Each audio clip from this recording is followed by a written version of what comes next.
आदाब नमस्कार। আমার দিনে শুরু হলো, আবার চলে আসলাম আপনাদের কাছে। সকালে উঠে পুজো দিয়ে তারপরে সকালের সবার খাওয়া শেষ হলো, তারপরে চলে গেলাম রান্নাঘরে। এর মাঝে ছেলেকে পরীক্ষা দিয়েও এনেছি।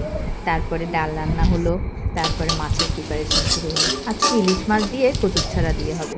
কড়াইতে তেল দিয়ে তাতে দিলাম পেঁয়াজ যখন ভাজা হলো হালকা, তারপরে দিয়ে দিলাম কচুরছড়াতে একটু লবণ দিয়ে আগে ভালো করে ধুয়ে নিয়েছি।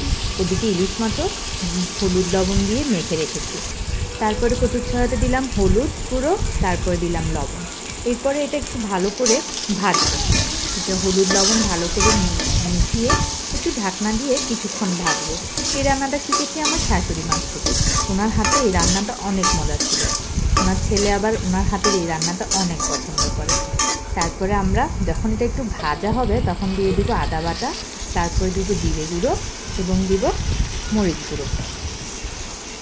আমার শাশুড়ি মাকে বললাম যে মা, আপনার ছেলে আপনার হাতের এই রান্নাটা পছন্দ করে, আমাকে একটু বলে দেন, আমি এভাবেই রান্না করি।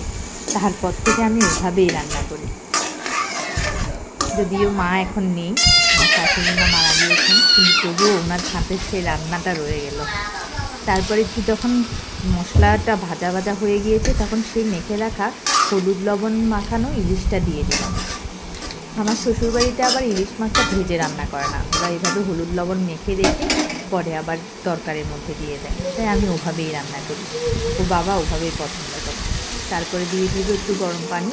এবার এটা ভালো করে যখন রান্না হয়ে আসবে তাতে দিয়ে দিব ধনিয়া পাতা দিয়ে এটা হয়ে গেল আমার কচুরছড়া দিয়ে ইলিশ মাছ। অনেক মজা হয়েছে, তো এইভাবে রান্না করবেন, অনেক ভালো লাগবে, অনেক টেস্ট। তারপরে সাথে ছিল আবার ইলিশ মাছের তেল, মাছের ডিম দিয়ে আলু বেগুন দিয়ে, আর ছিল কাবাব, চিকেন কাবাব আর ইলিশ মাছ ভাজি। আমার ব্যস্ততম